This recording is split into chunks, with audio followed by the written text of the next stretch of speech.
have to say, though, we were talking about this before we came on air with some of the guys in the office, and we were saying the Champions League, as awful as it might sound, is a little bit predictable. You know, most people expect Manchester City, Liverpool to go deep. This Europa League in particular this season, I suppose we should bring in the Europa Conference League because Leicester are doing brilliantly as well in it. In Roma, that's a great game as well for Leicester fans. Exactly. But how exciting is this Europa League competition? Because we're getting the stories of West Ham, we're getting the story of Eintracht Frankfurt as well, and now Rangers. I mean, it's just been a brilliant I really fancy West Ham anyway. I thought they'd be one of the favourites to go through. I think the team spirit's there, the quality's there. What they're doing in the Premier League is brilliant. Maybe you could argue that did they sign that extra striker they needed in the January window? No, they didn't do that, but they're getting away with it at the moment. But I thought West Ham would be definitely up there with a chance of winning it. So they're in the semi-final now. Another great trip away now in Germany for the West Ham fans. Yeah. So I'm sure if they can get to the final, and it is Rangers, I'm sure Ali McCoy will be happy if it's Rangers because, you know, he's a big Rangers fan and a big player for Rangers back in the day. But, you know, it's brilliant. It's brilliant for football that British clubs are really doing well. It just shows how strong the league is, really. Premier League. And to be fair, Rangers, the atmosphere must have been unbelievable last night. Well, and especially scoring, 70 seconds into the game? Yeah. I mean, I'm sure Ibrox was rocking, but I imagine the foundations were shaking once they scored early on in that game. And I watched the Celtic game. I've never been to an Old Firm derby, but I watched Rangers v Celtic, and you could sense the atmosphere there. It must have been like that last night, definitely. Oh, I can well imagine. Just to touch on, like, with West Ham and Leicester, let's say, because obviously Rangers very much still in the hunt for the Scottish Premiership. Slightly different situation with West Ham and Leicester in that, you know, not to say West Ham can't qualify for the top four, but it looks as though maybe other clubs are in better positions. Is it a case of David Moyes and Brendan Rodgers just going all out now for Europe? Yes, absolutely. Yeah. Well, Leicester especially, because they can't probably finish higher than ninth, I should imagine. That's the highest they can finish. Wolves are in front of them and other teams. But for Brendan Rodgers' point of view, you've got to play your best team, even rest players for the Premier League, if I'm being honest. Which is what they did against Crystal Palace, didn't they? And make sure you go for that final, try and win that, and then obviously you're in the Europa League the following year. West Ham, they've still got an outside opportunity for top four. They've still got some big games in the Premier League, but I think David Moyes will manage that right and say, right, come on, we got a great chance now. I mean, we thought we was playing Barcelona, which would have been a tough game for West Ham, but look, I'm not knocking Frankfurt, but I fancy West Ham big time against Frankfurt over two legs, and I could see them in the final, definitely. And the London Stadium, as we've seen recently, it has been brilliant. It's been a real fortress for West Ham. They've got a real decent record there at the moment.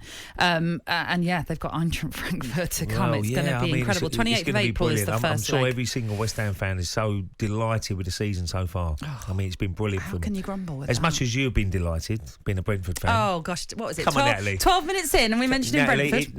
No, they've been brilliant. Absolutely fantastic. Brentford. I'm so pleased for Brentford as well that they're going to stay in the Premier League next year. Well, I'm quite happy about that.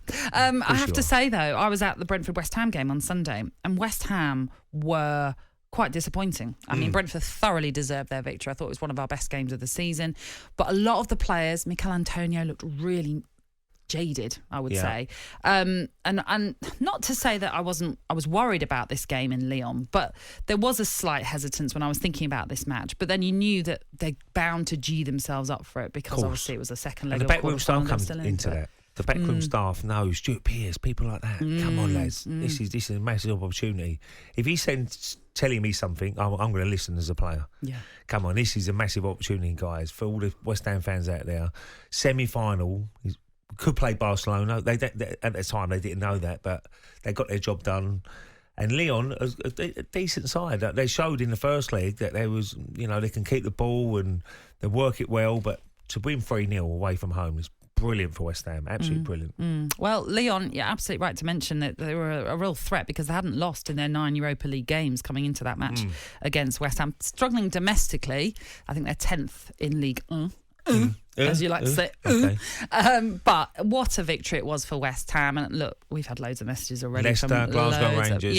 Loads all of three happy their sides. fans. So pleased for everybody. I just wanted to read out a couple of messages already that we're getting today. And as you can imagine, lots of fans buzzing from the victory. This is from Chris, the West Ham fan, still buzzing from last night. Hardly slept on the way to golf this morning. Stephen says, Super Glasgow Rangers. Absolutely. Yeah. Good morning. This is part of the 6 a.m. club. Jake from Bolton, he is saying, morning Ray, morning Nat, up early today, teeing off at 7:10. 7:10. Playing Good luck. 36 holes today. Oh, what a day. What a day for it, he It's good says. weather for it. It will be absolutely beautiful. It's going to be, early 20s, I think they say. 36 holes too many, though. Because we have a beer. Every time we play a hole, we have a beer, usually. Oh, so that's 36 quite a lot, beers. that. Getting ready, Jake. I hope you got a buggy, not put me in your bag. Well, that and a responsible You buggy better carry driver. Enjoy the golf. Keep your texts and tweets coming into us. 81089 is the text number. You can tweet us at TS Breakfast. And actually, if you want to give us a call, we're more than happy to chat to you as well. 03717 223344. It's been some week, hasn't it, for British clubs, capitalised and epitomised, I should say, by the victories for West Ham, Rangers and Leicester yesterday in Europe.